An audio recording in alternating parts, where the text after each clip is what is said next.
नमस्कार, जय जिनेंद्र। मैं मंजू आंचलिया मंजू स्टोरीज चैनल पर फिर से आपका स्वागत करती हूँ। संभवनाथ भगवान वर्तमान समय चक्र के तीसरे तीर्थंकर थे। उनका रंग सुनहरा था और उनकी ऊंचाई 400 धनुष जितनी थी। उनकी माता सेना देवी और पिता श्रावस्ती के राजा जितारी थे। त्रिमुख यक्षदेव उनके शासन देव हैं और दुरितारी यक्षिणी उनकी शासन देवी हैं।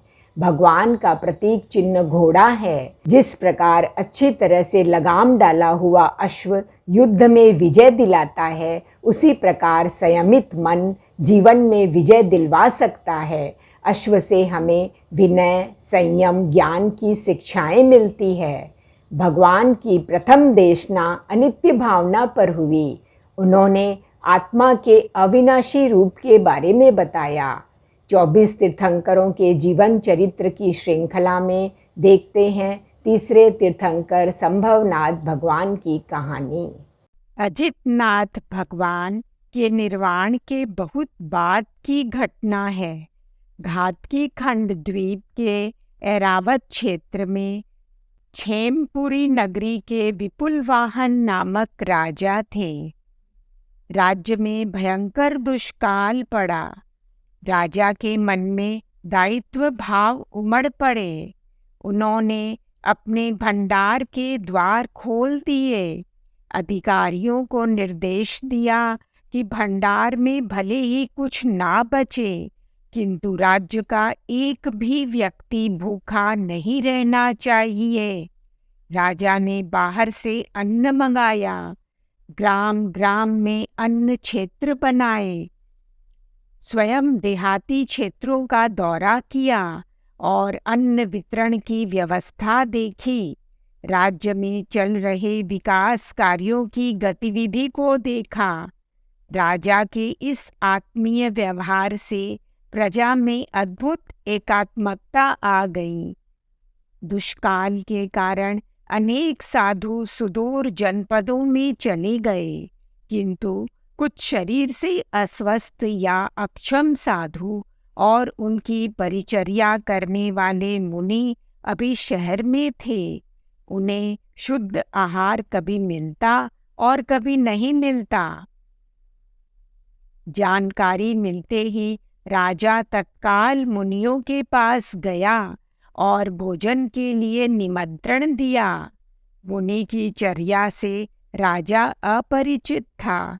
मुनियों ने अपने कल्प अकल्प की विधि बतलाई। राजा ने निवेदन किया, कोई बात नहीं, राजमहल में अनेक भोजनालयों में सात्विक भोजन बनता है। मेरे सहित सभी व्यक्ति कुछ न कुछ कम खाकर आपको देंगे, आप पधारिए।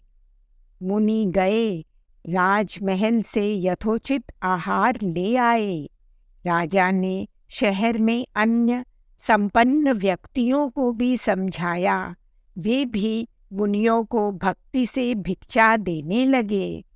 दुष्काल के दिनों में प्रतिदिन राजा संतों को आहार मिला या नहीं, इसकी जानकारी लेता और धर्म दलाली करता।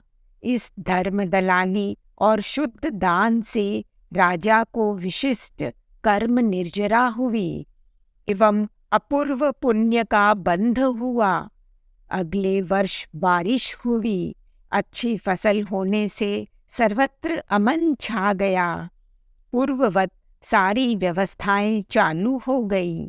राजकीय सहायता केंद्र जरूरत के अभाव में बंद कर दिए गए, किंतु राजा के प्रति निष्ठा के भाव प्रजा में स्थायी रूप से जम गए। एक बार राजा विपुल वाहन ने बादलों की घनघोर घटा को हवा के साथ उमड़ते व बिखरते देखा। राजा को संसार व परिवार का स्वरूप भी ऐसे ही छिन्न भिन्न होने वाला लगा। वे भौतिक जीवन से विरक्त हो गए और स्वयं प्रभ आचार्य के पास दीक्षित होकर अध्यात्म में लीन हो गए।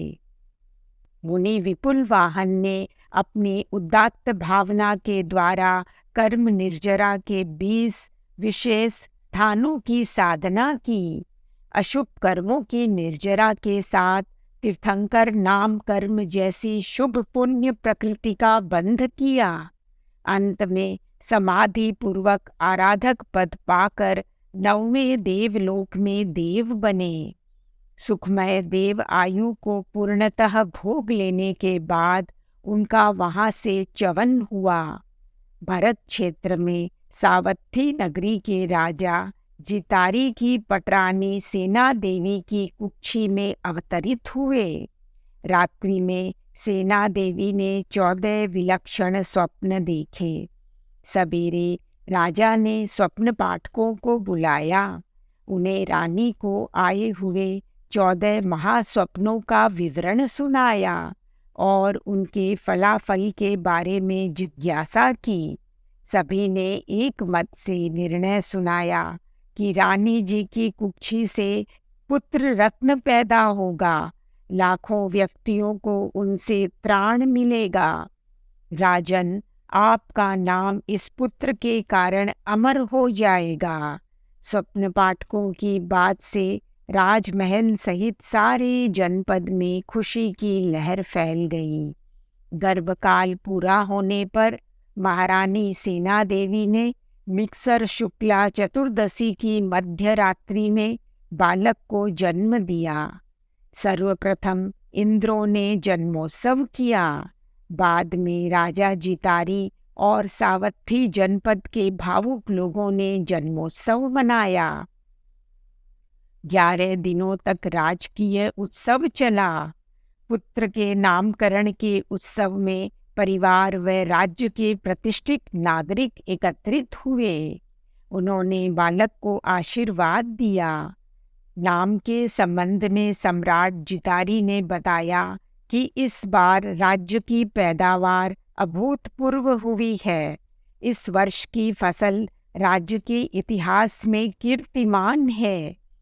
मैं सोचता हूँ कि ऐसी फसल इस बालक के आने के उपलक्ष्य में ही संभव हो सकी है। अतः पुत्र का नाम संभवनाथ रखा जाना उपयुक्त होगा। यह नाम सबको उचित लगा। सबने बालक को संभव कुमार कहकर पुकारा। अवस्था के साथ संभव कुमार ने यौवन में प्रवेश किया। तब राजा जितारी ने सुयोग्य कन्याओं से विवाह कर दिया। कुछ समय के बाद आग्रह पूर्वक संभव कुमार को सिंहासनारूढ़ करके स्वयं निवृत्त हो गए। संभव कुमार का मन युवावस्था में भी राज्य सत्ता व अपार वैभव पाकर आसक्त नहीं बना।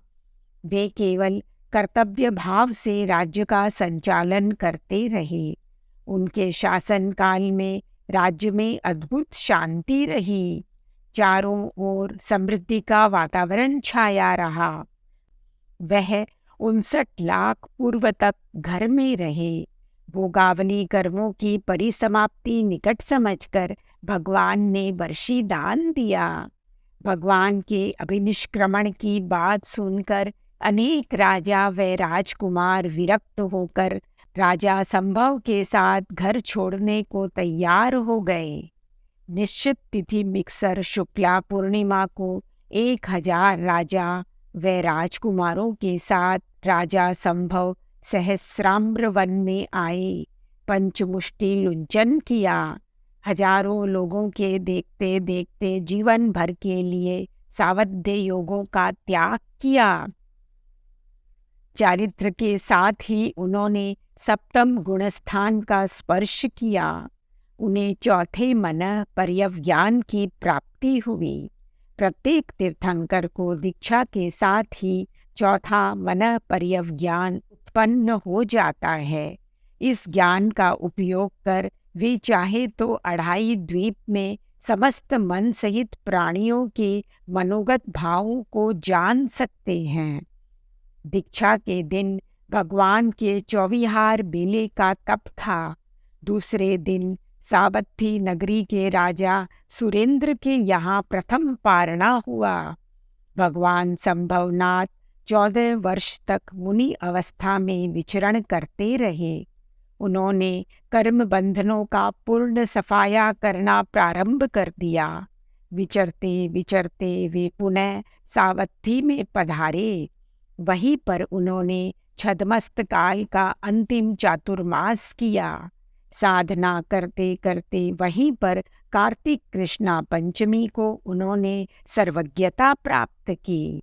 इंद्र ने भगवान का केवल महोत्सव किया। भगवान के जन्म व दीक्षा भूमि के लोगों ने जब भगवान की सर्वज्ञता सुनी तो सुखद आश्चर्य के साथ उद्यान में दर्शनार्थ उमड़ पड़े। वंदन करके सुरक्षित संवसरण में सारे बैठ गए। भगवान ने देशना दी। आगार व अणगार दोनों प्रकार की उपासना निरूपित की। प्रथम देशना में चतुर्विध संघ की स्थापना हो गई। भगवान की प्रथम धर्म देशना अनित्य भावना पर हुई। अपनी पहली देशना में भगवान संभवनाथ ने प्रभावी ढंग से समझाया कि इस दुनिया में अनित्य क्या है और नित्य क्या है। अनित्य का अर्थ है अस्थाई और नित्य का अर्थ है स्थायी। प्रभु ने आर्य जनपद में दीर्घ काल तक विचरण किया, लाखों भव्य जनों का उद्धार किया। अंत में अपना महाप्रयाण निकट समझकर उन्होंने सम्मेद शिखर पर 1000 साधुओं के साथ अनशन कर लिया, कर्मों को क्षय किया और सिद्धत्व को प्राप्त हुए।